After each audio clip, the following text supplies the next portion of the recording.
महात्मा उपासक डॉक्टर सोहनराज तातेड़ पुनरुत्थान और आत्मविज्ञान के बाद अब ला रहे हैं सनातन सत्य, जैसी दृष्टि वैसी सृष्टि, कुदरत, कुदरती रचना एवं कुदरत के कानून से शाश्वत सुख की प्राप्ति। लॉग इन करें www.drsohanrajtated.com, YouTube channel doctor Sohanraj Tated, play store से डाउनलोड करें mobile app doctor Sohanraj Tated. ओम ह्रीं नमो अरहंताणम्, ओम ह्रीं नमो सिद्धाणम्, ओम ह्रीं नमो आयर्याणम्, ओम ह्रीं नमो उवजायाणम्, ओम ह्रीं नमो लोये सवसाउणम्। ऐसो पंच नमोकारो सर्वभावपणासनो मंगलाणं च सव्ये सिंह पडमं हवै मंगलं, पडमं हवै मंगलं। ओम नमो भगवते वासुदेवाय, ओम नमः शिवाय। जय सच्चिदानंद। भाइयों बहनों, मातृशक्ति को नमन। आज का हमारा बहुत सुंदर विषय हिंसा का कारण रोटी। देखिए, हमारे समाज में जो हिंसा चलती है उसका मुख्य कारण है रोटी। क्योंकि किसी का पेट नहीं भरता है तो वह जो है रोटी को प्राप्त करने की जो है योजना बनाता है।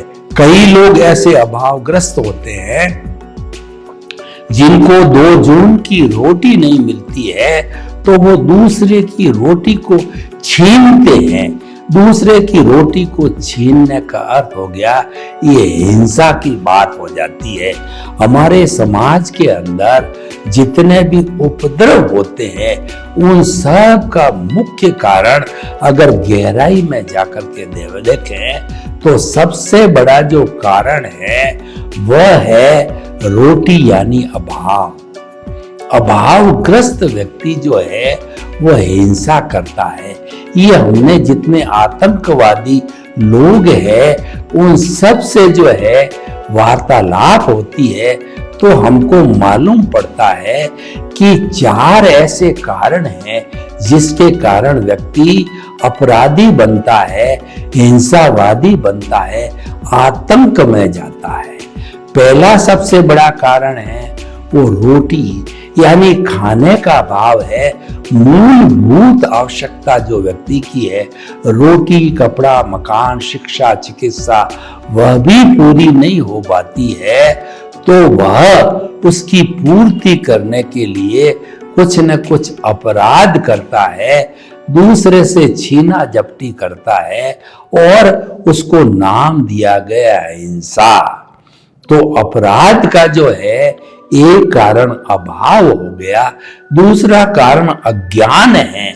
ऐसे व्यक्ति को ये पता ही नहीं कि मैं जो है ये गलत कार्य कर रहा हूं, बुराई का कार्य करता हूं तो मुझे जेल भी हो सकती है, मुझे दंड भी मिल सकता है और उसके साथ साथ में मेरा मनुष्य जीवन भी अगर थोड़ा चिंतक व्यक्ति है तो वह सोच सकता है कि मेरा मनुष्य भाव भी बिगड़ करके अगला जन्म मुझे तिर्यंच या नरक गति का मिल जाए। ये हो गया अज्ञान। और जो तीसरा कारण होता है वह व्यक्ति का अहंकार या उसको ईगो कहना चाहिए। कई बार व्यक्ति जो है ईगो के वशीभूत होकर के, लोभ के वशीभूत होकर के और वह जो हिंसा कर बैठता है। जैसे कोई व्यक्ति जो है वो इतना एम्बिशियस है कि वो लखपति बनना चाहता है, करोड़पति बनना चाहता है तो सीधे मजदूरी करके, संतुष्टि करके वो लखपति करोड़पति नहीं बन सकता।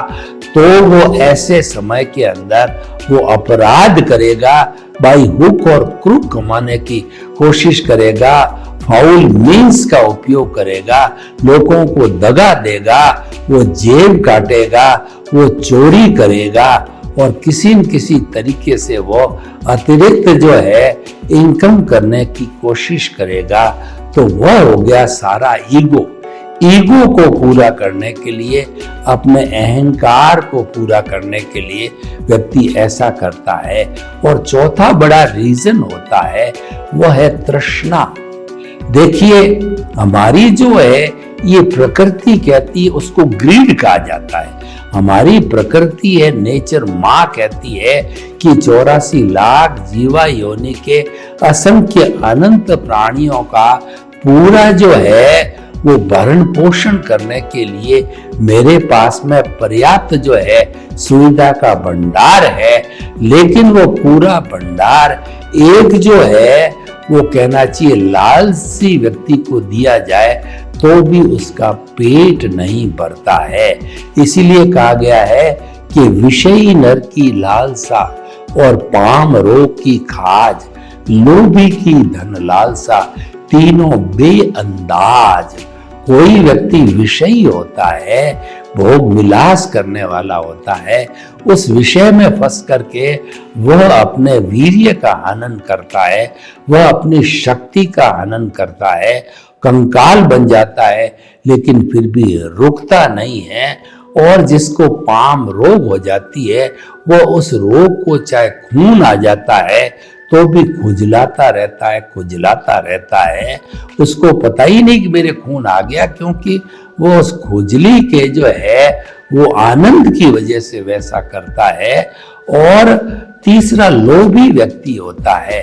व्यक्ति का भरण पोषण आराम से हो रहा है, लेकिन भरण पोषण जो है वो होने के बावजूद भी उसकी लोभ प्रवृत्ति इतनी होती है कि वो अपनी जेब भरता रहता, अपना घर भरता रहता, अनावश्यक चीजों का जो है संग्रह करता रहता है। वह उसके परिणाम को भी वो नहीं जानता है कि ये जो धन इकट्ठा करता हूं, इस धन की 3 गति होती है। सबसे अच्छी गति तो ये है कि दोनों हाथों से अभावग्रस्त लोगों को आप दान पुण्य करो, परोपकार करो, लोक कल्याण करो, जगत कल्याण करो। अगर आपके पास में ईमानदारी का, पुण्योदय का अधिक पैसा आता है, वो आप नहीं कर पाते हो, तो आपके परिवार के लोग, सगे संबंधी है, उनको जो उस धन का जो है जिनको आवश्यकता हो उसमें उपयोग करिए। और वो भी आप नहीं करते हो तो आपके जो है अंत के अंदर वो समय आता है कि सारा जो है ये धन का नाश हो जाता है। ऐसे बहुत से परिवार देखे गए हैं कि तीसरी पीढ़ी जो है उसके धन का नाश कर देती है। मैं आपको बताना चाहता हूं कि मैं जसोल गांव का रहने वाला हूं। वहां हमारे पुराने जमाने के अंदर रावले होते थे, तो एक राजा ऐसे थे कि उनके जो है दीवारों के अंदर इतने धनवान थे कि सोने की जो है ईंटें वहां पे थी, यानी इतना धन उनका संग्रह किया था। लेकिन तीसरी पीढ़ी जो है, भंवरसा कहते हैं, वो ऐसे निकले कि उन्होंने जो है पूरा सारा धन अय्याशी के अंदर घुमा दिया। ऐसा होता है कि तीसरी पीढ़ी जो है अगर अभावग्रस्त हो तो तीसरी पीढ़ी जो है बहुत बड़ा धन संग्रह कर लेती है, और किसी के धन का बहुत ज्यादा संग्रह हो तो तीसरी पीढ़ी उसको उड़ा देती है। ऐसा एक प्राकृतिक नियम बताया जाता है। तो हमारा जो आज का विषय है कि हिंसा का सबसे बड़ा कारण रोटी यानी अभाव। तो अगर हम उस अभाव को रोकना चाहते हैं तो समाज को और सरकार को मिलकर के हमारी जो लोगों के लिए रोजगार पैदा करना चाहिए।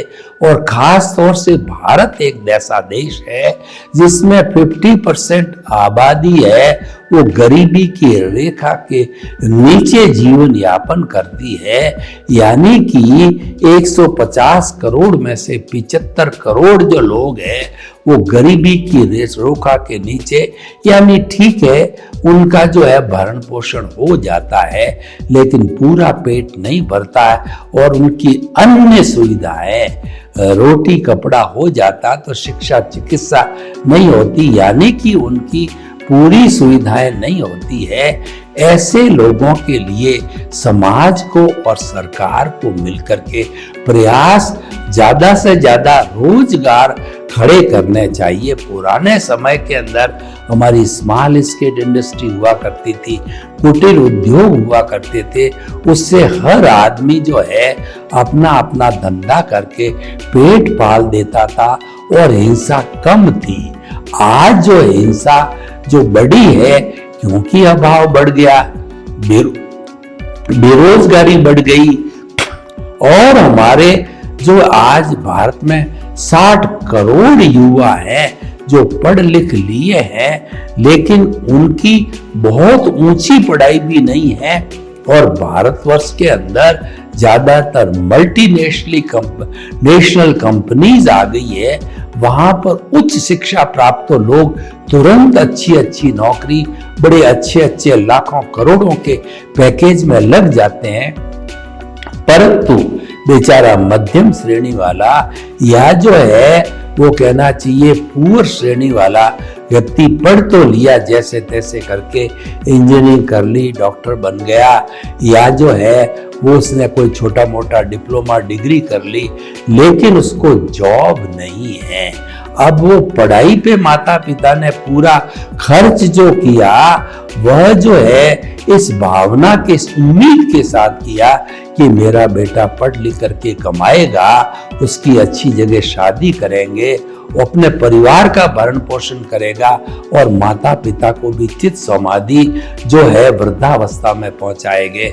लेकिन इसका उल्टा होता है, वह तो माता पिता के लिए बर्डन बन जाता है क्योंकि उसके पास कमाई का कोई साधन नहीं है।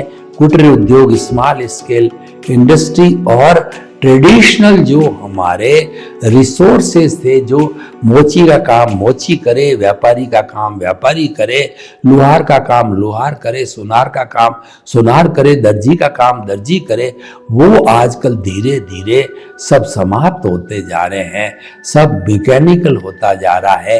जेसीबी वगैरह बड़ी बड़ी मशीनें ऐसे आ गई कि जो काम पहले 100 मजदूर 1000 मजदूर मिलकर के खाइयां खोद करके किया करते थे और कंस्ट्रक्शन का काम किए करते थे, उसकी जगह क्रेन्स और जेसीबीज वगैरह ऐसे ऐसे हमारे साइंटिफिक जो इंस्ट्रूमेंट्स आ गए हैं कि वो तुरंत काम हजारों लोगों का कर डालते हैं।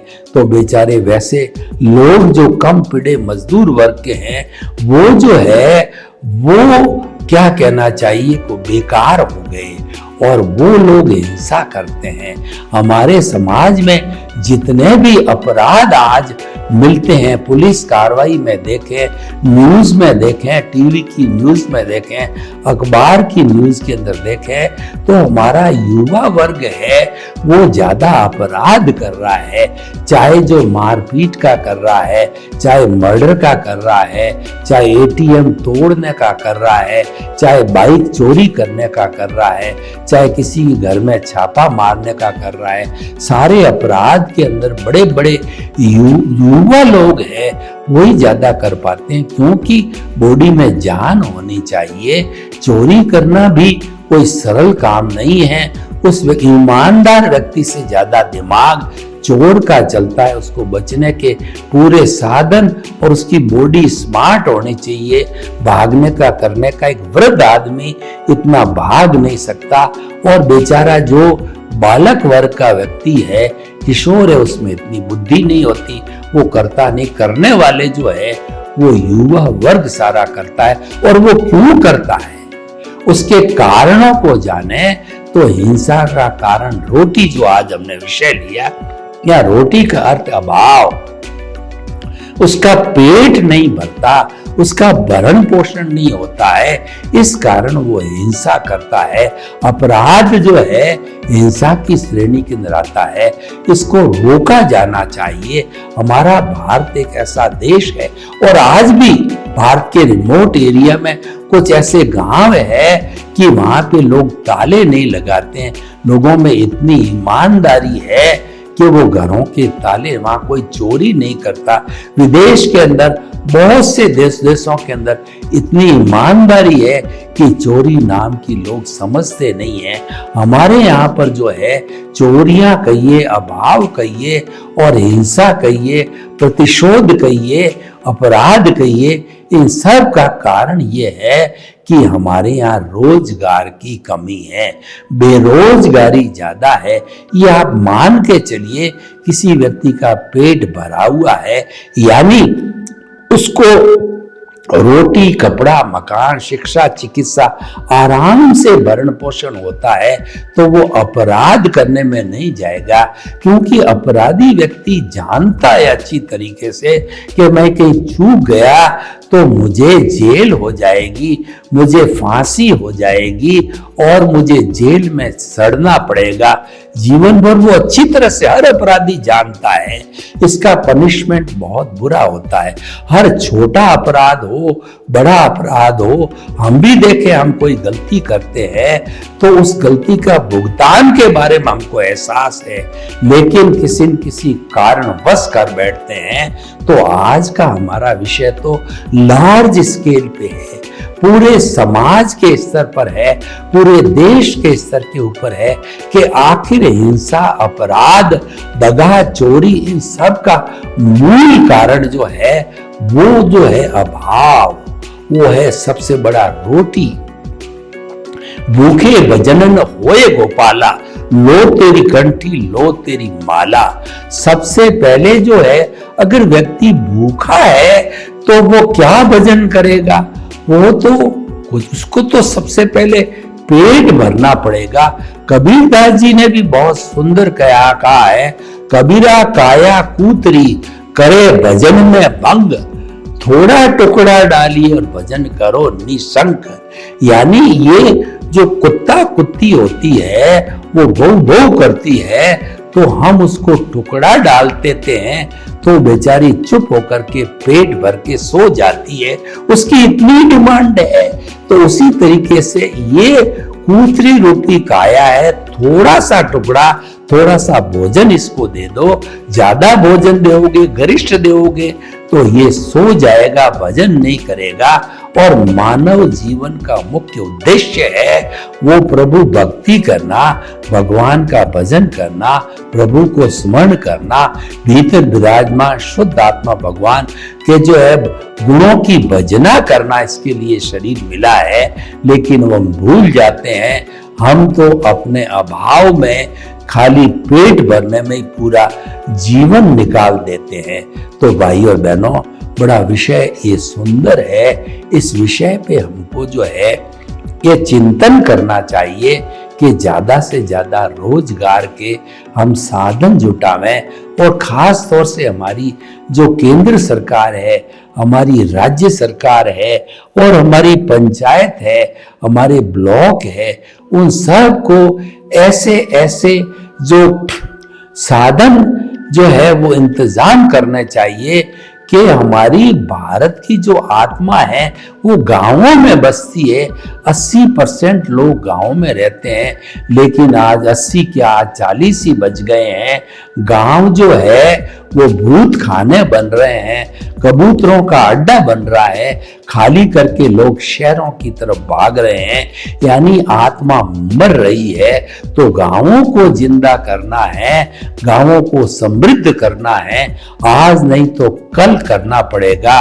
बड़े बड़े नगर है वो महानगर बन रहे हैं, महानगर, मेट्रोपॉलिटन सिटी, दिल्ली, चेन्नई, कोलकाता और जो है हमारे लखनऊ जैसे बन रहे हैं, तो बंबई वगैरह, तो वहां पर ऐसी स्थिति बन रही है, सांस लेना दूभर हो रहा है। जेब में पैसे हैं, रोटी नहीं है, पानी नहीं है, रहने को खोली नहीं है।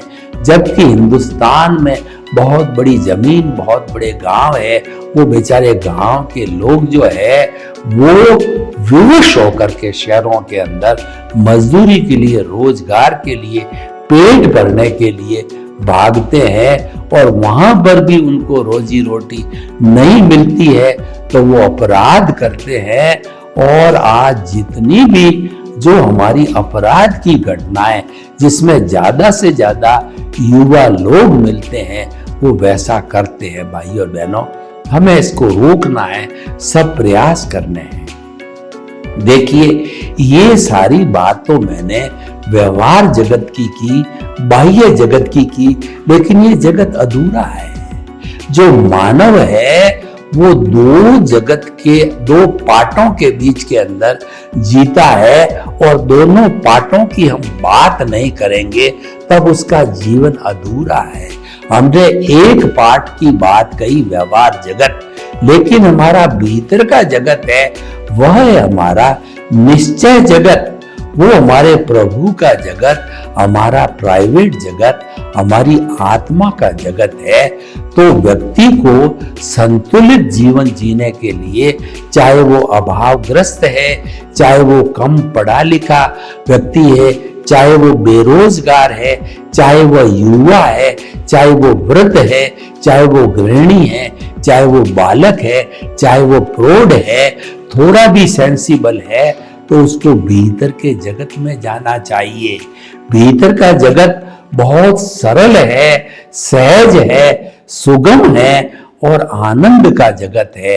हम उस जगत में जाते हैं तो हमारा आधा अभाव समाप्त हो जाता है। यानी कि भीतर के जगत के अंदर अभाव मिटाने के लिए सूत्र मिलते हैं। जो भीतर के जगत में जाता है, मेडिटेशन करता है, अपने प्रभु से बात करता है तो बड़े बड़े सूत्र निकल के आते हैं। वो सूत्र क्या है? वो है कि जो है वो simple living and high thinking. व्यक्ति को जो है भीतर की जगत से सूत्र मिला कि उसका खाने का, पीने का, सोने का, बैठने का जो है वो सारा जीवन जो है वो एकदम सिंपल होना चाहिए। सिंपल का अर्थ ये हुआ कि आपको रोटी, कपड़ा, मकान, शिक्षा, जो चिकित्सा, ये जो बेसिक सुविधाएं ये तो जायज है, ये मिलनी चाहिए, नीड है, इसके अंदर किसी को आपत्ति नहीं है। लेकिन सिंपल लिविंग और हाई थिंकिंग का अर्थ ये है कि आप नीड को नीड देखिए। आज एक अच्छे परिवार के लिए, हर व्यक्ति के लिए मोबाइल एक नीड है। आज 5 लोगों की फैमिली के लिए आज जो है वो एक छोटी मोटी गाड़ी नीड है। वो विलासिता की चीजें नहीं रही है, वो पूर्ति करने का आपको पूरा अधिकार है। सरकार और समाज को सोचना चाहिए कि हमारे जो अभावग्रस्त भाई है उन लोगों को रोजगार दे करके हम उनकी बेसिक सुविधाओं की पूर्ति करने में सहयोगी बने।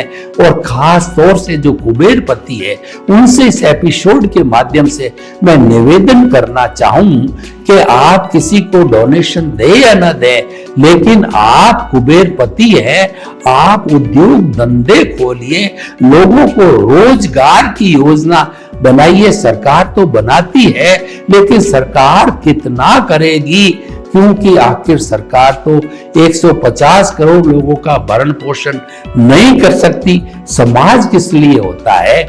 तो समाज में ऐसे कुबेरपति है, उन लोगों को लोगों की भलाई के लिए, हिंसा को रोकने के लिए, हिंसा का कारण जो रोटी में बता रहा हूं उसको रोकने के लिए रोजगार खोलने चाहिए, जिसके अंदर कम पढ़ा लिखा व्यक्ति, मंद बुद्धि वाला, आदिवासी, अभावग्रस्त और ग्रास रूट वाला व्यक्ति, गांव के अंतिम छोर में जो बसा हुआ व्यक्ति है, उसको रोजगार मिले, वह अपने गांव में घर में ही बसा रहे। बड़ी आनंद की अनुभूति हमने कोरोना के समय में देखा कि लाखों करोड़ों मजदूर अपने बच्चों को जो है अपने सिर पर ढोते ढोते 300, 400, 500 किलोमीटर की यात्रा पैदल करने लग गए। ट्रेन बंद हो गई, बसें बंद हो गई, अपने घर की ओर गए, अपने गांव की ओर गए, क्योंकि उनको घर प्यारा होता है। मानव की जो है यह एक संज्ञा है, एक मानव का गुण है, उसको घर प्रिय होता है। तभी हमारे भारतवर्ष की जो पारिवारिक जो स्थिति बनी है, ये वर्ल्ड की सबसे सुंदर जो है वो व्यवस्था है कि व्यक्ति जो सारा जीवन है अपने परिवार के साथ आनंद के साथ जीता है, बाल बच्चों के लिए कमाता है, अपने लिए कमाता है, माता पिता के लिए कमाता है, और उसमें से थोड़ा पैसा अपने अभावग्रस्त भाई बहनों के लिए जो है वो परोपकार के रूप में लगाता है। तो भाइयों और बहनों, मैं तो यही कहना चाहूंगा, चाहे भीतर का जगत हो चाहे बाहर का जगत हो, इन दोनों जगत को आनंदमय बनाने के लिए जो हिंसा का कारण रोटी अपराध है उसको रोक करके रोजगार के साधन बनाने चाहिए। सर्वे भवन्तु सुखिनः, सर्वे सन्तु निरामया। लोग के जीवों को सुख मिले, शांति मिले, आनंद मिले, प्रेम मिले और सबको रोजगार मिले, सभी खुश रहे। आपके प्रति मंगल भावना। ओम शांति। महात्मा उपासक डॉक्टर सोहनराज तातेड़ पुनरुत्थान और आत्मविज्ञान के बाद अब ला रहे हैं सनातन सत्य, जैसी दृष्टि वैसी सृष्टि, कुदरत कुदरती रचना, एक कुदरत के कानून से शाश्वत सुख की प्राप्ति। लॉग इन करें www.drsohanrajtated.com, YouTube channel doctor Sohanraj Tated, play store से डाउनलोड करें mobile app doctor Sohanraj Tated.